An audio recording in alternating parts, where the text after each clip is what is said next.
કેમ છો બધા? આજે હું બનાવી રહી છું વેજી નૂડલ. તેના માટે અહીંયા મેં પાણી ગરમ કરવા મૂકી દીધું છે. હવે હું તેમાં આ બ્રાન્ડના નૂડલ્સ એડ કરું છું. તમારી પાસે જે બ્રાન્ડના હોય તમે એડ કરી શકો છો. અને નૂડલ્સ મેં એડ કરી દીધા છે. તેમાં ત્યારબાદ 1 ચમચી ઓઇલ એડ કરું છું, જેથી નૂડલ્સ સ્ટીકી ના બને. મારા નૂડલ્સ બોઇલ થઈ ગયા છે અને મેં એને પાણીની નીચે એકવાર ધોઈ લીધા છે. તમે જોઈ શકો છો કેટલા સરસ છૂટા છૂટા બન્યા છે. હવે મેં થોડા વેજીટેબલ્સ કટ કર્યા છે. તેમાં મેં લીધું છે carrot, capsicum, orange bell paper and onion, અને થોડું મેં કેબેજ પણ કટ કર્યું છે. તમે તમારા ગમતા વેજીટેબલ્સ આમાં એડ કરી શકો છો. ત્યારબાદ અહીંયા મેં એક પેન લીધી છે, તેને ગરમ કરવા મૂકી દીધી છે. તેમાં એડ કરો થોડું ઓઇલ, અને ઓઇલ ગરમ થઈ જાય ત્યારબાદ તમે એમાં એડ કરો હિંગ, જે મને ભાવે છે. મારા ટેસ્ટ માટે હું એડ કરું છું આમાં. તમારે કરવી હોય તો કરો, નહીં તો રવા દો. ત્યારબાદ તેમાં એડ કરો green chilli, ginger garlic paste. મને થોડું જિંજરનો ટેસ્ટ એક્સ્ટ્રા ભાવે છે ચાઇનીઝમાં, તો હું અહીંયા થોડું જિંજરને કટકા કરીને એડ કરી રહી છું. ત્યારબાદ તમે એડ કરો એમાં બધા કટ કરેલા વેજીટેબલ્સ. હું અહીંયા એડ કરું છું ફર્સ્ટ અનિયન, બેલ પેપ અનિયન થોડી હું મિક્સ કરી લઉં છું. ત્યારબાદ તેમાં હું એડ કરું છું બેલ પેપર્સ એન્ડ લાસ્ટમાં કેરટ્સ.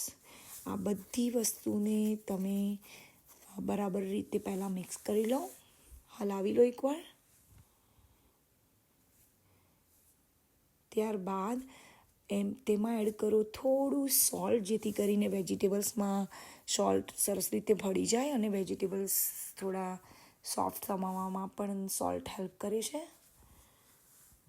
તો અહીંયા મારા વેજીટેબલ્સ રેડી થઈ ગયા છે, ક્રન્ચી પણ છે અને થોડા સોટે થઈ ગયા છે. તો એમાં હું એડ કરું છું કેબેજ હું લાસ્ટમાં એડ કરું છું, જેથી એ પાણી બહુ ના છોડે અને થોડો એમાં ક્રન્ચી પણ રહે. તો અહીંયા મેં એડ કરી છે કેબેજ. મારી કેબેજ પણ રેડી થઈ ગઈ છે. મારા બધા વેજીટેબલ્સ રેડી થઈ ગયા છે. ત્યારબાદ હું એમાં એડ કરું છું બ્લેક પેપર,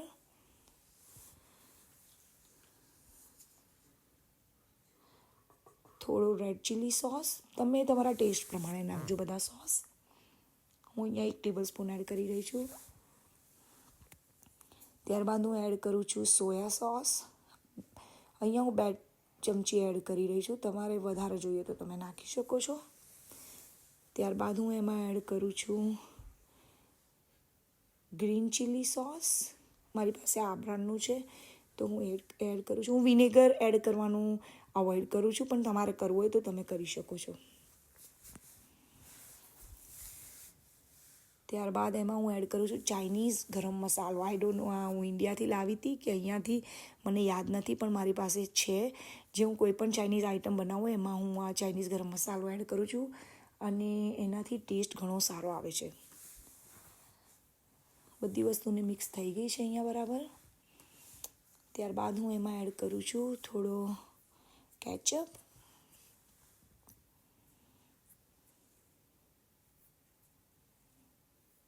તમારા ટેસ્ટ પ્રમાણે એડ કરજો. ફરીથી એકવાર બધું સરસ રીતે મિક્સ કરી લો. અને હવે હું અહીંયા એડ કરું છું થોડું સોલ્ટ. બહુ ટુ મચ સોલ્ટ એડ ના કરતા, કારણ કે બધા સોસમાં ઓલરેડી થોડું થોડું સોલ્ટ હોય છે. તો મેક શ્યોર કે તમે લેસ સોલ્ટ એડ કરો આમાં. ત્યારબાદ હું એડ કરું છું હની. સો થોડું બધા સોસમાં થોડું ખાટ્ટાપણું હોય છે, રાઈટ? તો તેને બેલેન્સ કરવા માટે થોડું હની એડ કરો. અદરવાઇઝ તમારી પાસે હની ગાર્લિક સોસ હોય તો તમે એ પણ એડ કરી શકો છો. હવે તેમાં એડ કરું નૂડલ્સ, બોઇલ કરેલા નૂડલ્સ,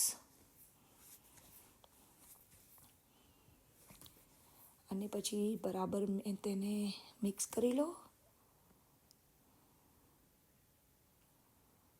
મેક શ્યોર એ સરખી રીતે મિક્સ થાય. તમે જોઈ શકો છો મારા નૂડલ્સ એકદમ સરસ રીતે મિક્સ થઈ ગયા છે. દેખાવમાં પણ બહુ ડિલિશિયસ લાગી રહ્યા છે. Please guys try my recipe, so yummy. Thank you guys for watching my video. Thank you so much everyone. Thank you.